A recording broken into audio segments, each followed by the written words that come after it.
Hello, everyone, and welcome to another episode of Into the Vault, the show where we reach back into the Disney vault, pull out a movie, and find out if it was a hidden treasure or if it was locked away for our own good.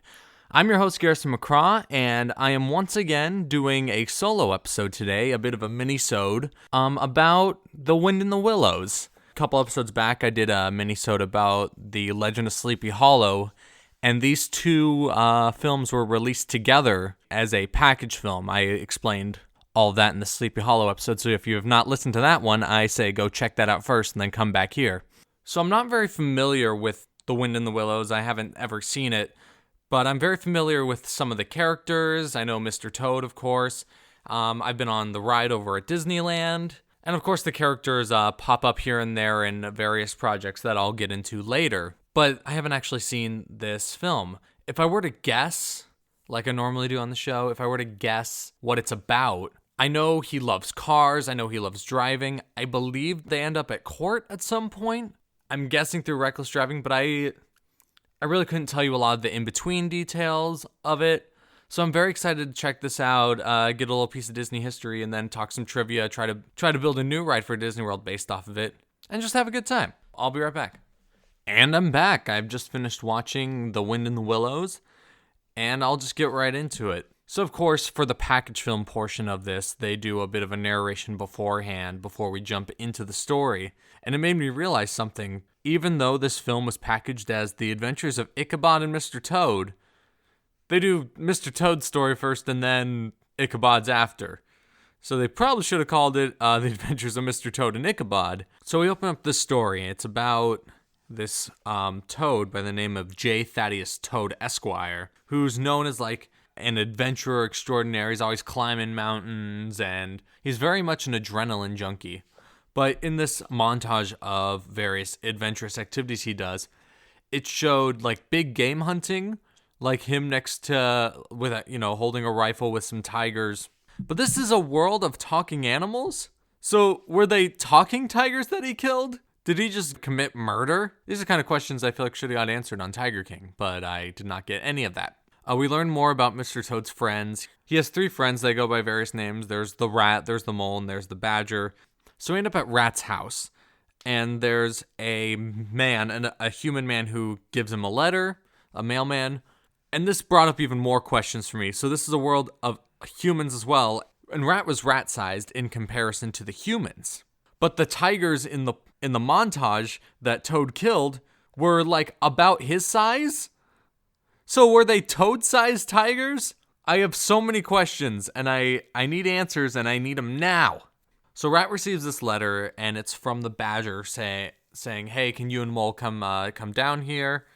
And Badger reveals that Toad's been basically all his adventuring and adrenaline rush seeking activities have been basically a huge danger to society. Like he's always breaking people's houses and like running over their lawns and knocking things over, lampposts. So he's like, we have to get him to stop doing this. He's a danger to himself. We're going to lose so much money because of all of the damage he's creating, and he's going to hurt someone. So we find out Toad recently has acquired a horse and buggy, and he's just all about it. All about his horse and buggy, and we see him like running through the countryside, doing all this property damage, having a good old time. And his friends come over and they're like, hey, you gotta stop doing this. It's dangerous. And he's like, whatever, man. It's my money. I can do whatever I want with it, can't I? But stop anyway, please. Right when it seems like he's starting to listen, a car drives by and he's like, whoa, what's this? And they're like, oh, a motor car? He's like, motor cars? And he gets what they call motor mania and starts freaking out in his mind like, oh my God, I got to get me one of these sweet, sweet motor cars. It's like a horse and buggy with no horse, and it goes fast, and it's awesome. And his horse friend is like, oh, I'll be out of a job, but hey, if it makes you happy. And we cut to Toad being pushed into his room by his friends and locked in there like, we're going to keep you in here until your addiction's worn off. Really, Toad, he has a problem. But he just climbs out his window. No problem. And he goes off and apparently gets himself a car. But the next shot is a newspaper article that reads, Toad arrested for stealing a car. So we do this whole court case, and I was confused at this point because I was aware of the ride. And we're driving around on a car this whole time. I'm like, are we not going to see him driving the car? Is he just going to be arrested? And we don't ever get to see the car itself? And really, yeah, we get very little of this car in Mr. Toad, which I thought was like kind of the whole thing. In the court case, they're like, you stole this car. And he tells his story of how he was driving his cart and buggy around and saw a red car and he thought it was the most beautiful thing he's ever saw. And so he stops into like the bar it's parked outside of and asks who owns the car. And there's a bunch of weasels in this bar, and then this mustached bartender who's like, oh, it's mine. So Toad traded his entire estate for this car of Toad Hall, which is worth, they say, £100,000 for a car that is probably a couple thousand or 100 or whatever it would have been. So the judge is like, you really traded that for just a car? And he's like, yes, I did. And it's like, and I can prove it because I have the man who owns the car, who owned it before me. And he brings in the bartender, and bartender's like, no, this guy stole it from me. What can I tell you? And so Toad is arrested. Turns out the owner of the car previously worked with the weasels and was like this gang leader, and they had stolen the car. So now they're living off of a $100,000 estate because of a stolen vehicle. Toad goes to jail. Toad escapes with the help of his horse friend. And then Badger comes over to Rat and Mole's house. He's like, hey, so I found out, the estate, it's all run by the weasels now because the bartender, they call him Mr. Winky. Because Mr. Winky, he's the leader of this gang of weasels. And he has the deed to the thing. If we can get the deed, it would show that Mr. Winky signed over the car for it, and it would prove Toad innocent. He's innocent. And Toad shows up, and he's like, hey guys, I'm innocent. You have to believe me. And they're like, we believe you. We believe you're innocent. But in order to escape from the police, Toad broke through a wall. He stole a train, and the police chased him on a different train. So even if Toad proves himself innocent for this, I think they still have a few things of prison break, property damage, and grand theft locomotive that they could probably hold him on. They want to prove his innocence, so Badger, Toad, and Mole all go down to Toad Hall to try to get the deed. And they Mission Impossible, Mole in with cloths that they lower him down into. And they get the deed, and then the weasels see him, and they do this whole getting the deed cat and mouse sort of game where it's like one has it and then a weasel grabs it and then Mr. Winky has it. And during this whole ordeal, the Mr. Winky pulls out a sword at one point, which for an era of motor cars, locomotives, I'm wondering why this bartender owns a sword that he can just pull out at any moment. And the weasels are running around with like all sorts of, not knives, not like kitchen knives, just daggers, like straight up medieval daggers and clubs. And I was thinking for a moment, why does this gang only have like knives and clubs in a time of firearms? And then I remembered this was set in England, so that sort of made sense for me. This whole cat and mouse thing goes on. They escape. Toad, Mole, Rat, and Badger, they all escape. And they're like, oh man, we didn't get it. And Toad's like, or did we? And pulls it out. And they prove his innocence. And they get the estate back, and everything's great. All the weasels and Winky are arrested. And Toad, swears, he's never going to let his mania take over him again. And they're all, like, doing a toast to his, to him being reformed. And then they look outside and see Toad has found out about airplanes. So Toad has learned nothing throughout this whole movie. And that's it. That's the end. Honestly, I had a good time with this. It was a fun, older animation piece. It's nothing incredibly special. It's just good. It's good. It was nothing like I thought it would be, like at all. Because one, there's very little about the cars in it, and that's what the whole ride at Disneyland is all about. It's all about the motor vehicle. The plot revolves around the repercussions of this car, but we never see him drive it. There's also a moment in the ride that we don't get anything about that in this, where in the ride, you get hit by a train while you're driving, and you go to hell. Like, legitimately, the next room, flames all around you and little demons jumping around. That's the actual end of the ride over at Disneyland. And I was like, what a weird element. I mean, that must have been from the film, because I don't see how they could have ever approved this. It wasn't even in the film. That was the thing they just put in the ride for fun, I guess.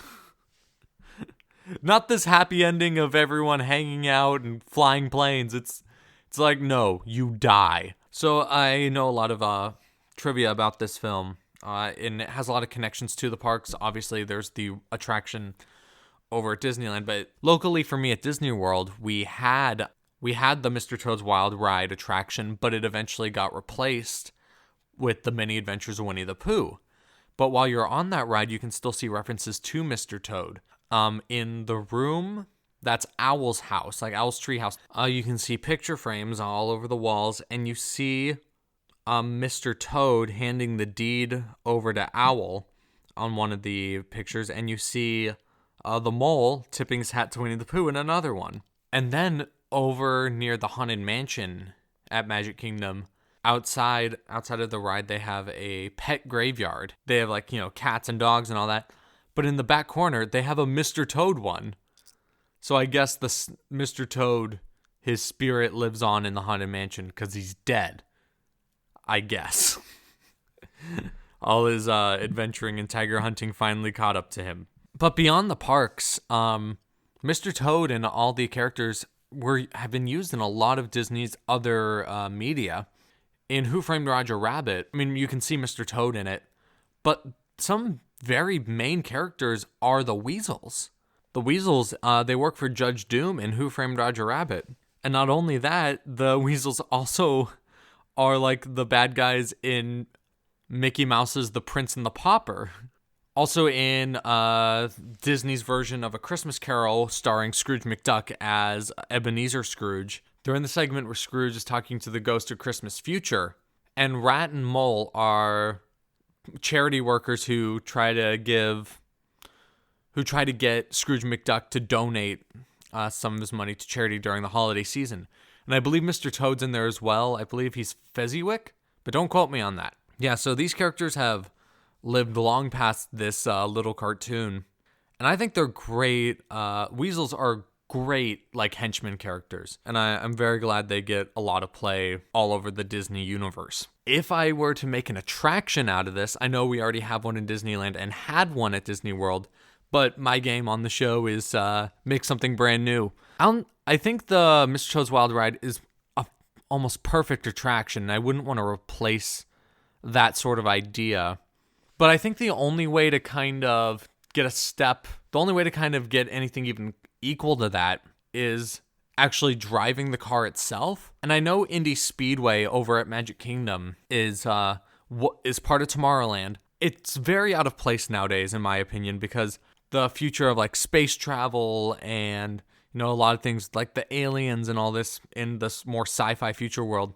Gas-powered cars aren't really futuristic. The ability to drive one is not a new concept. If you kind of play up the fantasy element of driving a car, I feel like it's right next to the teacups. You could easily say that's still part of Fantasyland. You could switch out the cars for something a little more old-fashioned looking. Do Mr. Toad's. I put in, like, Mr. Toad references and stuff all over the place and little animatronics. You could easily convert that into a Mr. Toad ride. I think that'd be a lot of fun. You can kind of give kids that joy Mr. Toad feels about driving motor vehicle by giving them their first time driving a motor vehicle. I think kids would, if you kind of played up the fantasy element of it, I think kids would love it even more. And then families would like it more, and I'd like it more because, then it'd be cartoony and fun. And not the future as seen through the 60s. Something that really wasn't even that futuristic at that time. I would definitely rank this. I would say it's a hidden treasure. We should not lock it in the vault forever. I'm glad it's available for viewing right now. It's a lot of fun. Again, not perfect, but good characters, and their legacy has lived on, and I think for good reason. Thank you all for joining me for this week's episode of Into the Vault. I think I have an inkling to go drive a car now. I mean, the roads are pretty clear. Not really much To quote the song that Mr. Toad sings in this movie, I'd be going nowhere in particular.